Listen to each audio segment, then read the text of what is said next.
So this might be my most personal video to this date, and I hope you guys can take something from it.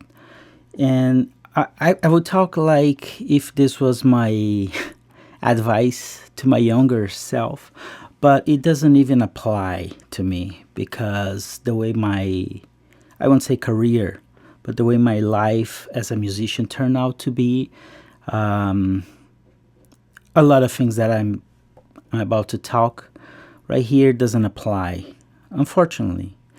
So I hope that you can get something positive from it, and I hope you stick around. I don't have a table. I'm having coffee, and my table happens to be my guitar. I haven't done anything in my life as long as I have been doing this. Having a guitar on my lap or on my back, it's it's been the majority of my life.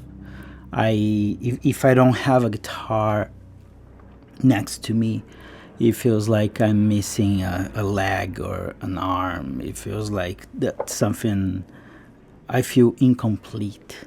And that's been part of my life longer than everything else. So the things I want to talk about, it's from a musician standpoint. Some things will apply to any kind of instrument you play, and some things will apply for guitarists the most.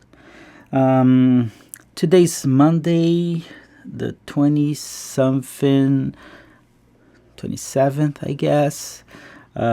Just came back from the NAM 2025, like we do every year.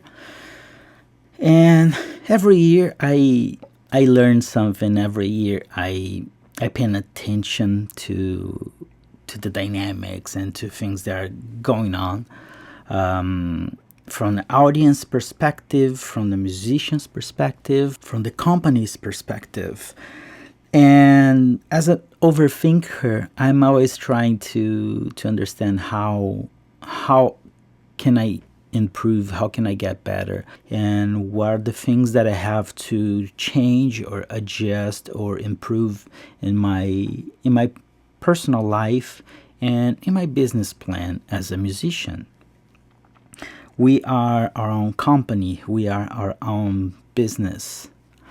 Regardless if you're selling yourself as a provider, as a sideman, as a studio musician, as a touring musician, or if you are selling yourself as an artist, as a solo musician or part of a band. So this year, something different hit me, and that might be the main reason for this video, right? I started learning music just like I guess everyone else,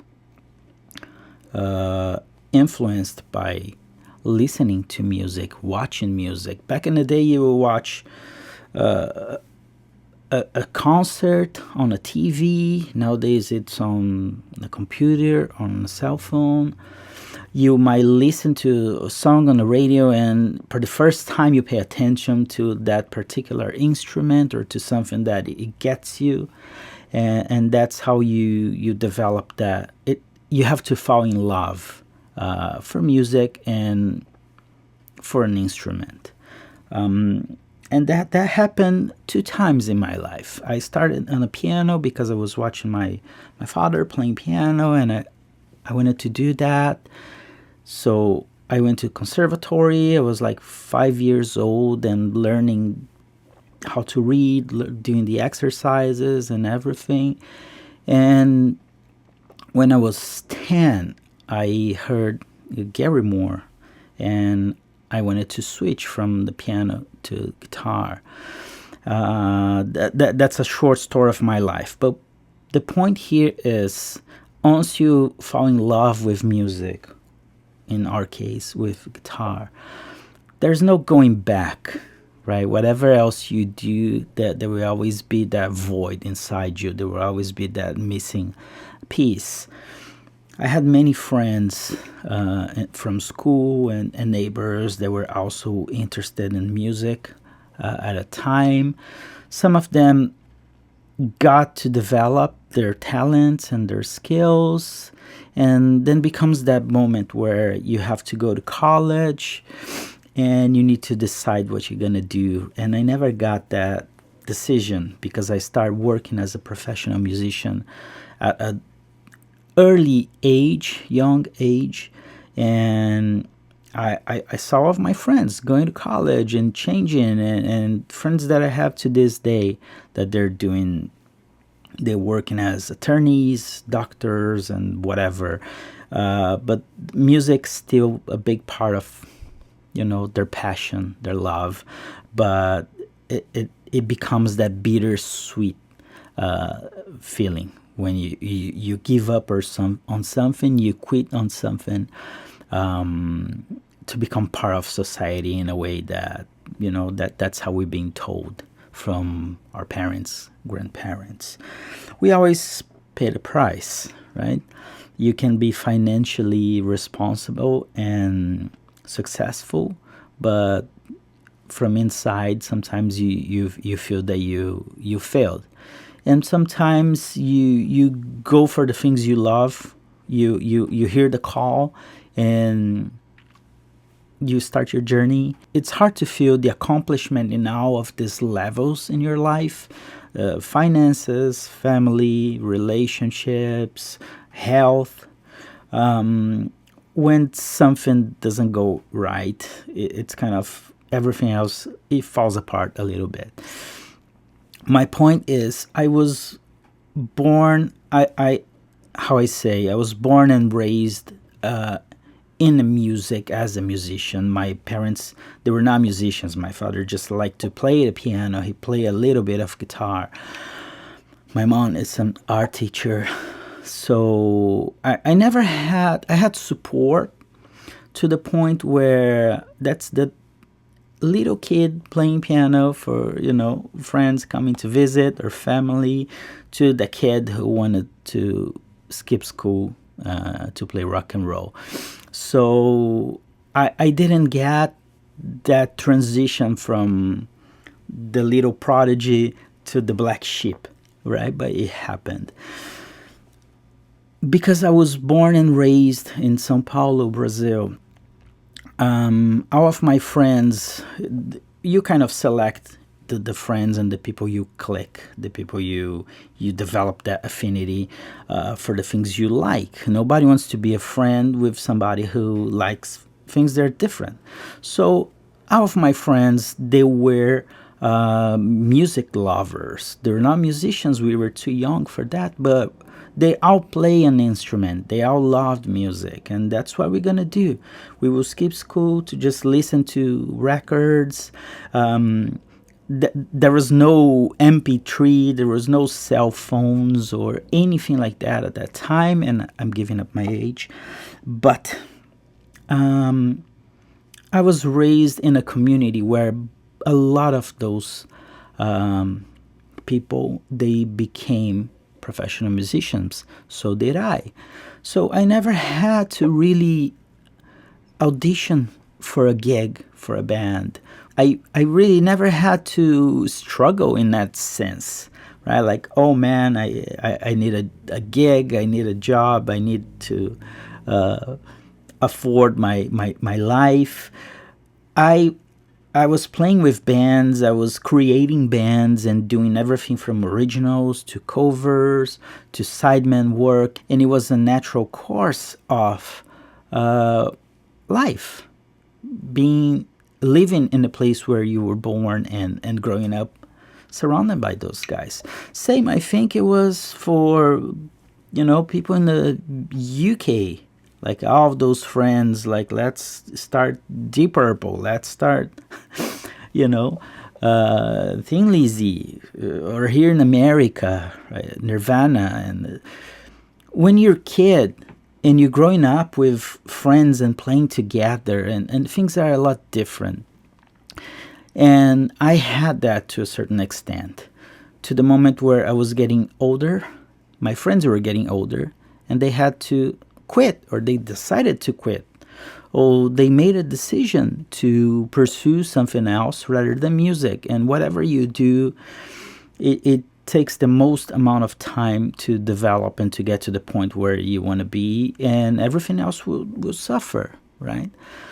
Um, my music teacher, one day he came to my house and he wanted to sell his guitar, his last guitar, and I, I I bought it and I got into a depression because like the guy who taught me everything I know is giving up on music. I couldn't even look at that instrument. And I end up selling it because it was making me depressed. Like, how can I imagine that I'm capable of achieving the things I want to do if the guy who I learned everything from to that point was not able to survive himself uh, in the music.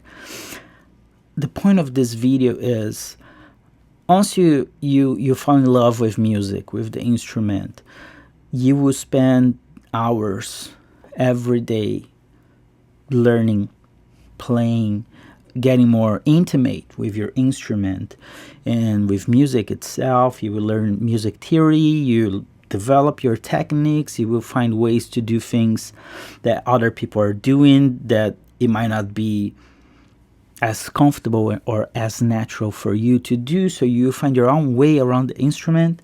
Guitar is such an amazing instrument, and it's so magical because there's so many different ways to do the same thing to achieve a similar, at least, result than most people. And I feel blessed because I grew up with all of this technology, and we didn't know what was a taping. We didn't know a lot of things that we would listen in the songs, like how did they do that. And information was so rare and it was so hard to find, and people who you could trust, right? When I started playing, pretty soon I developed something with my right hand, and the doctors, they were like, you can't play guitar, you have to stop, this will hurt you to a point where it's not good for you. And I'm a lefty, and I flipped the guitar because in my innocence I was like, okay, so all of the work I'm doing here I can do with this hand, right? And this one will just, it won't be too hard on the hand that I'm not very good at. And because I came from the piano, I had like a strong pinky, and it was not, it was a challenge to learn the things that I had to learn to that point and flip the guitar. Sometimes I still think like this, but I play like this. That's just to illustrate how hard it was to have information, things that you can trust, things that you can rely. And we didn't have guitar player in Brazil until 1996 or 1995, right? So MTV it started in 1990. I was already playing. I was already, playing more piano than guitar, but I was already an amateur musician. There was no information. Thank God, back in the day, MTV used to be a music channel, and I got the boom of all of those bands, Nuno Bettencourt, Van Halen, Bon Jovi, Skid Row, all of the great bands at that time.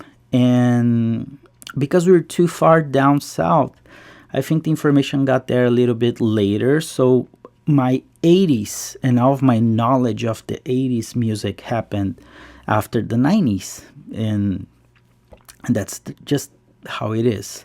It feels weird talking about how I loved the 80s music, knowing that I was a kid. And at that point that I was a kid, I was playing more classical music than popular music because of the piano. So in the 90s, when I discovered guitar, I really discovered the bands that were so important to me learning the craft. So here I am, growing up as a person, a musician, playing, got a job in a studio as an intern. I started to learn about production, to gear, once again, recording on tape and have to do everything out of the box. There was not even a computer in the studio at that time. And then start producing in the studio, built my own studio. Years later, went back to the studio where I first started, purchased almost all of that old gear because the computers were getting introduced by that time in the music. So I got my tape machine, I got my console, and I got a bunch of racks and everything. And I was building my dream studio, start producing, start working with some labels. Got nominated for the Latin Grammys as Producer of the Year with 2 albums. Start recording my own music because at some point I didn't quit my music and the original material that I had, but I had to be able to make more money. So instead of going to college and learning something else, I started producing and working for other artists, which is another thing to learn. You're giving up on your dreams, on your goals, to help build the goals and dreams of someone else. Sometimes you won't be able to do both, so don't stay there for too long. But long story short, studio's growing, producing a lot of people, and then back in 2015, let me go back. So all of this work I'm doing, when I built the studio, like, you become a business. Like, now I need clients, I need people to come to me, I need, producers, bands, labels. How do you get clients to you? That's where the network comes in, right? Like, all of the people all of the friends, all of the people you worked before, you played before, you shared the stage, the studio.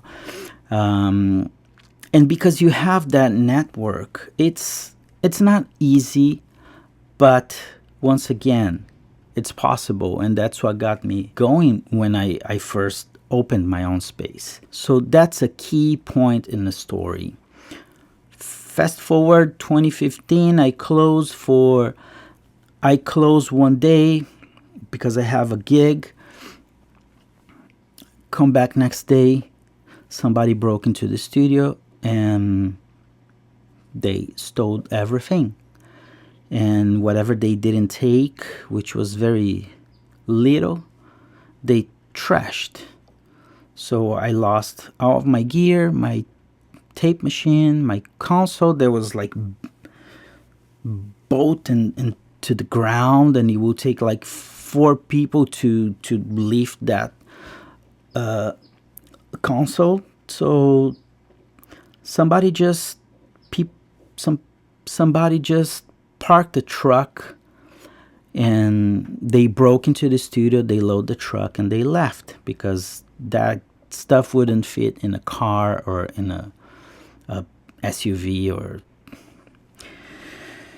And that was a hard time. You can guess, right? Like, having a studio is having a big hole on the ground that every money you make, you're putting in that hole, and you never fill that hole because there's always a new preamp, a new microphone. There's always like things that you need to keep up with.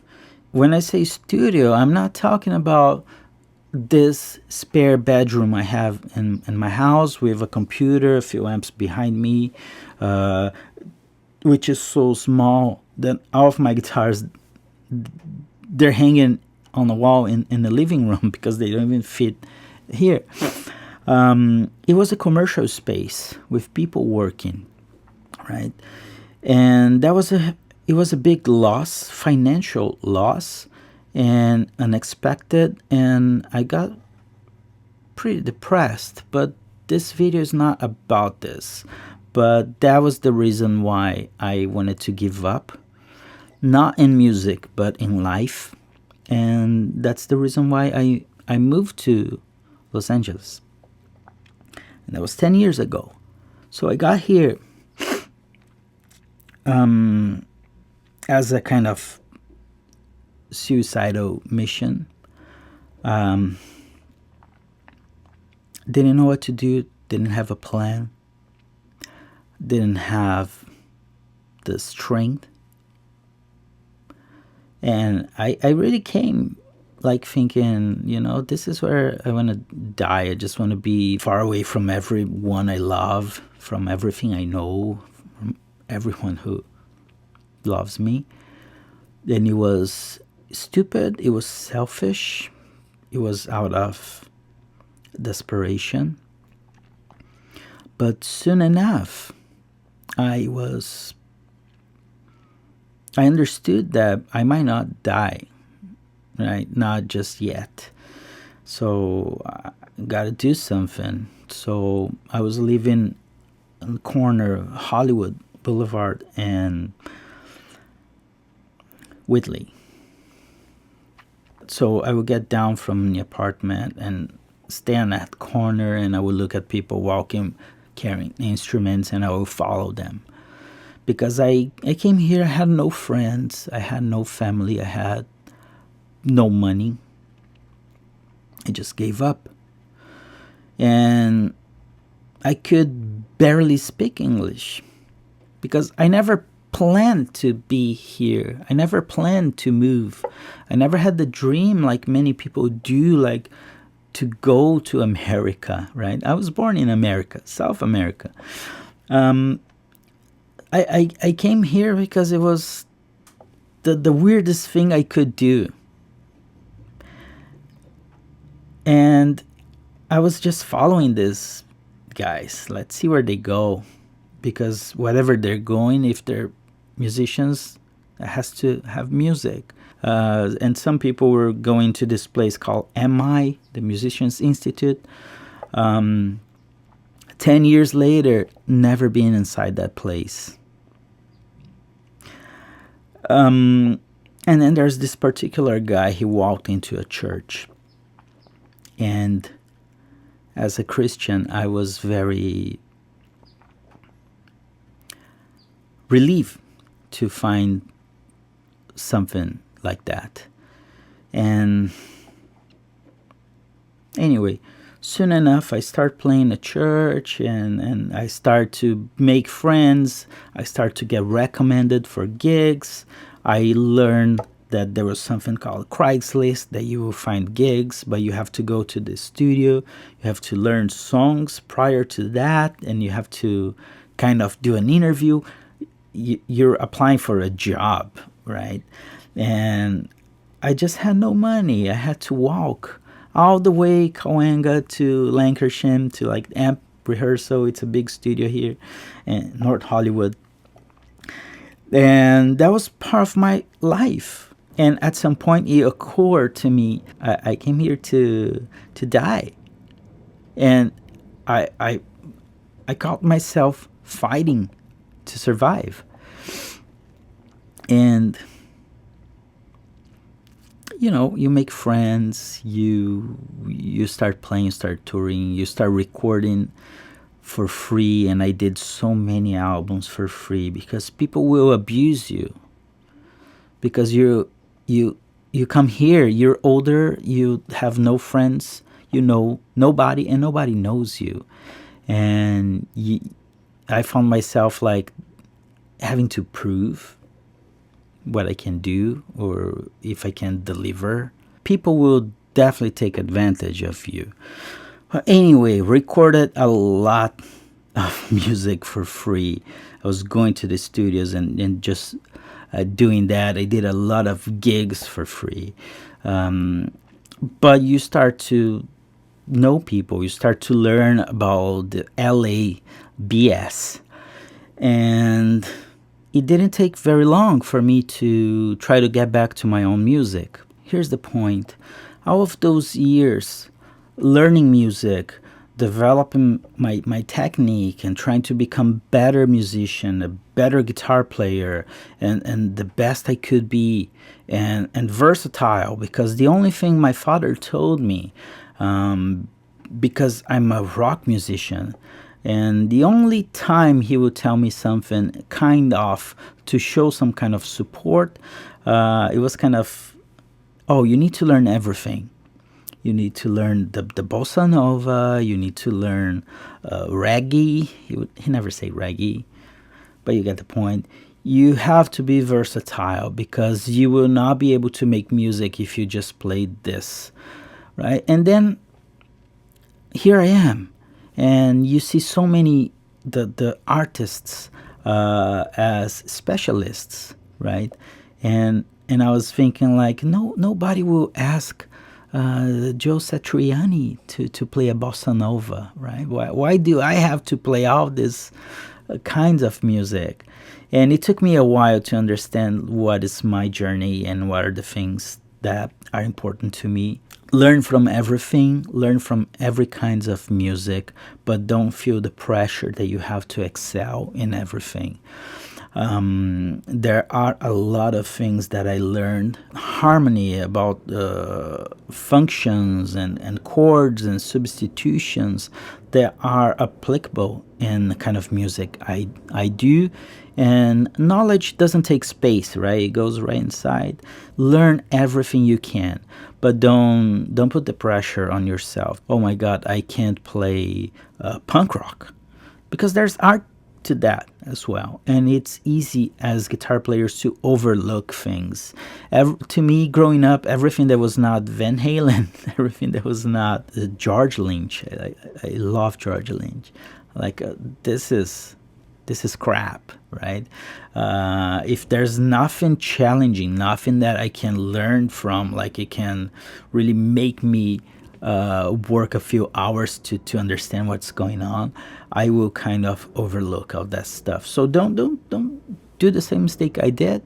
And it took me a while to learn my own music, or the music from my people. But I'm grateful that I did. So anyway, I'm at the NAMM show and I'm looking at like some of these kids, and they are amazing, right? I'm surprised when I see somebody playing an instrument and they're not very good, because you are so overwhelmed with free information from everywhere that I think people, the next generation of kids, that will be born playing with the umbilical cord. But anyway, going back and thinking about my life, all of the hours spent in my room and having friends going to parties and you know, to watch movies and do drugs, and I never done that. I was just locked in my room with my guitar and the love for music, the love for the instrument. And I don't regret the things I gave up for the love of this here. But if I didn't have relationships, if I didn't have friendships, if I didn't have people working in the same field as I am, all of my skills, all of my technique, all of my virtuosity, if you put it that way, it wouldn't matter. I wouldn't get past my sidewalk to be able to make a living as a musician. Since I got here in LA 10 years ago, I had to learn that it was a reversed engineering, right? Because now you're already professional, you're already capable of working as a musician, just like you've been doing your whole life, but you know nobody. Nobody knows you. The very few things that people can find about you and search to do like a fact check, it's Google, and it's related to a different country, a different community, and a different market.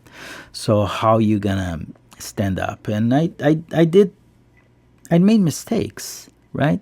When you're trying to get eyeballs on you, and I did TV shows I regret, because you don't have control over what things are gonna edit, how they're gonna make you look, and the things that they promise, the things that you sign up your contract, sometimes it doesn't translate to reality, because it's a lot more expensive to sue a company, a big company, than the money that you're supposed to make. And that's how, the rich and powerful people here in America and everywhere in the world, they get away with the things they do, because they know the system, and they know that most of people, they don't have the means to fight back, even if they're being hurt by lies, by bad contracts, and by things that are just pure abuse. Anyway, I look at these kids at the NAM, and they're amazing, right? They're playing at 5, 6 years old. They're playing better than we've been playing for plus 30 years. So here's my advice: make friends, go outside, talk to real people, shake hands, make friends with people that are the same age as you, people that are younger than you, not if you're 5 years old, and also people that are older than you. Because unless you don't have this network of people, and after 10 years here without knowing a single person, and I know a few right now, I've been blessed with sharing stage and recording with some people that I grew up listening to and getting inspired by, and that's just mind-blowing. But I still have a lot to learn, a lot of people to meet, a lot of people to know. And you come here with that feeling that you're the black sheep, right? You're just that guy who had a life before that people don't take into consideration, and it doesn't matter any of your accomplishments and achievements because it was not in America. And now you're here, and you have to prove yourself again, and then you make friends. But when you are creating friendships, developing friendships at an older age, it's a lot harder to develop that intimacy, because friendship takes time. When you're a kid and you're growing up, you have all the time in the world. But once you are in your 30s, in your 40s, and you meet somebody at the same age, you don't have that much time left, and there's two lives that they happened already, and it's just like colliding, right? And there's always that feeling of, are you interested in a real friendship, or you're just trying to approach because you want something from me? And that goes both ways. But my point here is, make friends as soon as you can, as early as you can, because the older you get, the harder it is. And it doesn't really matter in which part of the world you live in. Make friends, be kind to them, share experience, share love, share tips, share music. I think that's it. I don't want to get sidetracked. If there's anything you can take from this video, is love your instrument, learn, practice, and develop your skills, your technique as much as you can. But don't forget to go outside in the real world, even in the virtual world that we have today. That's not enough. I have a lot of friends on Facebook that when I'm walking at the NAM show, I see those guys and they don't recognize me. And sometimes they come to talk to me and I don't recognize them. we've been missing this real connection. For a while, I think this will only get worse with AI right now. So, as soon as you can, go outside and go shake real hands, give hugs, share the love, make eye contact, and make sure that you're being real, you're being honest, you're being genuine to that relationship, to that friendship. That can only do good for you. If not in music, in life, because they're both the same thing. There's no music without life, and for us, there's just not life without music. And if you would like to know more about my music and about what I do as a sideman, as a solo musician, or the education material that I've been creating, and I'm developing a second part of the masterclass about guitar. It's called Masterclass because this is a mess. As of now, there's more than 20 videos sharing behind the scenes, me in the studio recording here in my space, in the studios that I'm recording with the band. My new album, Modern Nostalgia, it's featuring Stu Ham on the bass, Kenny Aronoff on the drums. It's being engineered by JJ Blair, amazing engineer. And I'm capturing all of the behind the scenes when we go in a room. I like to record the foundation of the music live, so we're playing together, we're communicating, and I think that's a great way to experience what is to be in the studio, fly on the wall style. So I got that. And on top of that, I have guitar lessons. I have a lot of material about songwriting, about tips for recording, signal chain, gain staging, how to set up overdrives, amplifiers, how to record, how to use your DAW, how to record a track with proper levels, proper tone, how to find balance in an arrangement or in a mix that it's kind of clustered with all sorts of frequencies, from like a bass and keyboards and extra guitars and drums and vocals. I talk a lot about technical aspects of music producing and recording because I'm a music producer as well. But I also like to talk a lot about the emotion and the subjective aspects of music because, after all, music is art. If you feel compelled to join a membership in this channel, I will appreciate that very much. We have a very low price for the amount of information that we're given, and every week I'm uploading new videos and new content. You have access to talk directly to me, ask questions, suggest a topic, then I might do like an entire video regarding that because it will serve more people in our community. I appreciate your help, your support. If you're not able to sign up for the membership, please subscribe to the channel so you can get notifications when a new video is coming up. Like, leave a comment, and I hope you got something out of this video today. It was a long one. I heard that some people, they really crave longer content and things that are a little more personal, a little more emotional. I hope you can take something from this kind of bio per se, and I really hope to meet some of you guys sometime in the future in real life. But meanwhile, thanks for watching and stay tuned.